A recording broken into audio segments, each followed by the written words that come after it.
Have you ever wondered how difficult it is to fly in and out of the UK with your pet dog? Well, we want to do this video to show you the route that we chose. Our final destination was Vilnius, Lithuania. We were going to see the wife's sister for her wedding. Usually we'd be travelling from Liverpool John Lennon Airport all the way to Kaunas, but this time we couldn't because Liverpool Airport, it's not pet friendly. There are other airlines such as KLM, Air Baltic. These are flying out from Manchester Airport and some London airports, but flying out isn't the problem. You can have the dog in the cabin with you. It's when you're flying back in, they won't allow you to have the dog in the cabin. They have to go into the hold underneath the airplane, and this was baby Mellie's first time traveling. We just couldn't do that to her. I'm not saying we never will because we might be forced to. I'm just going to say first time traveling, we didn't even know how she was going to react, so this was all new to all of us. So after some research, we found we could get a ferry from Newcastle Ferry Port over to Amsterdam, jump a train from Amsterdam city centre to the Schiphol, and then fly out with Air Baltic from Amsterdam all the way over to Vilnius. And this was the first time me and the wife have travelled on a ferry ever. And our expectations, I'm not even going to lie, were low. Like, we were fully expecting to just get on the shoddiest little ship, have the shoddiest little experience, but end up in the destination. So that was the main thing. However, when we finally got into the cabin, we looked around and we thought, hold on a minute, this will do just nicely. Now, we had a bed each. The beds aren't big enough for you both to get on and sleep comfortably. So if you're happy to sleep separate, which some nights we very much are, a little break from having a knee in your back is much welcome, yeah? Now, as you can see, we are in the dog hotel, which means the whole floor that we're on, it's just for everyone who's got pet dogs. I don't even know whether there's other pets allowed, but I just know that everybody has a dog and you can smell it. I'm not even going to lie to you. You can actually smell on this floor that there's dogs, but when you're a dog owner, you're kind of used to that anyway. And as you can see, baby Mellie was so happy to get out of her little crate. But then we realised if we leave her on the bed, she's likely to wee all over it. So the mat had to come out. And this is the good thing about having a small dog like little baby Mellie. You can just throw a mat down. And lo and behold, she's a good dog and she wheezes. The only problem we've got is she's so small, she thinks she can't get off the step. So while she's struggling to get off the step, I'm going to put all of the documents you need to travel with your dog on the screen. So if you need to screenshot this, just screenshot, take a picture, do what you've got to do, but make sure you've got all of this when traveling with your dog. And most importantly from that list, make sure that when you're not in the UK, and you're in the EU, let's say, you need to get the tapeworm treatment before you get back to the UK. So you might need to find a vet, which is always worth researching before you leave. Make sure you've got the vet sorted and you're booked in, and then you can go to the vet, get your tapeworm treatment. And on page 4 of your animal health certificate, the vet will stamp it with their own stamp.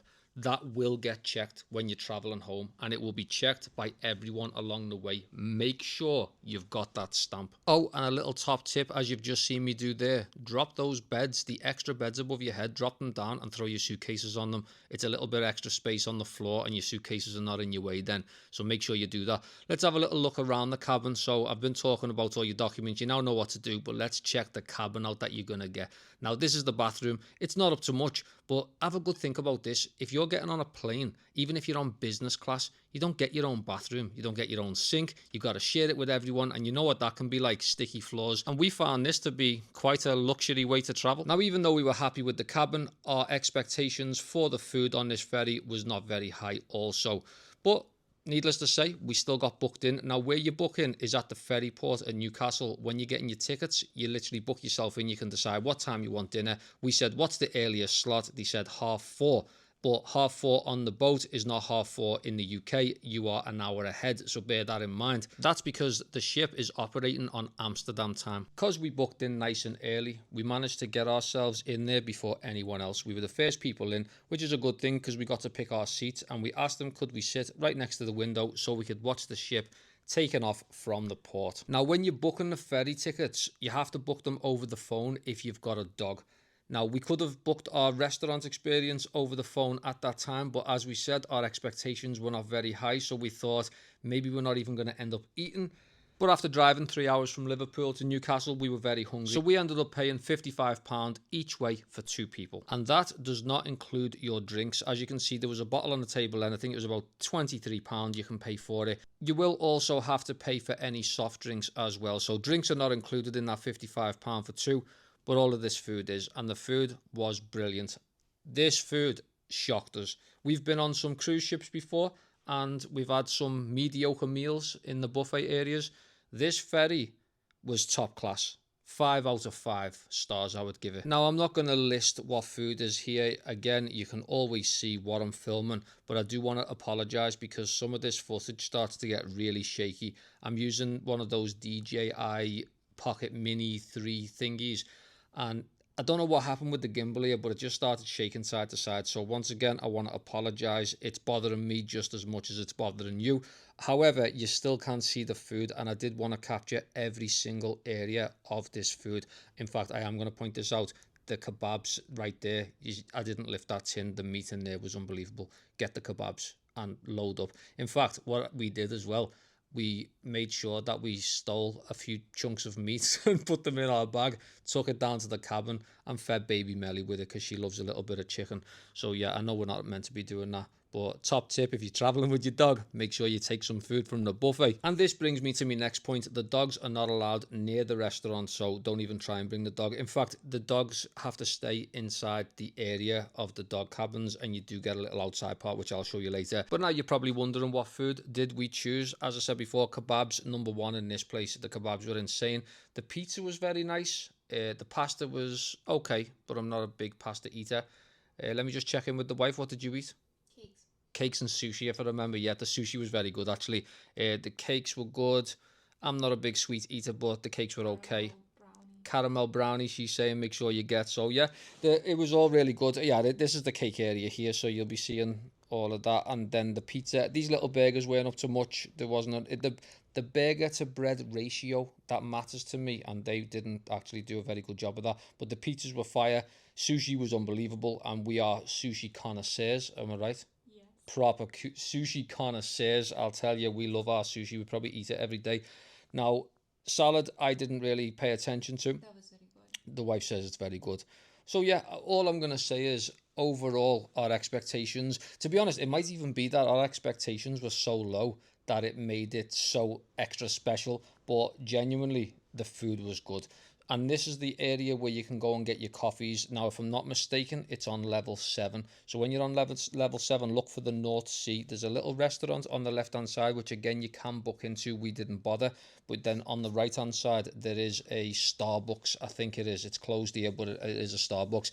And they were even nice enough to give us a little puppuccino for baby Melly. So if you don't know what a puppuccino is, it's basically just a squirt of whipped cream that the dog can eat. And it's just, there's nothing cuter than saying puppuccino. The coffee shop opens at 7 a.m. Make sure you get there at 7 a.m. on the dot. The queue is massive if you're not there early. So that's level 7. Let's shoot up to level 8. Now this is where you will find the bar. And what I like about this bar is that they've sectioned it out into 2 sections. So the first part here, you've got a guy chilling on a guitar, singing some nice relaxing music.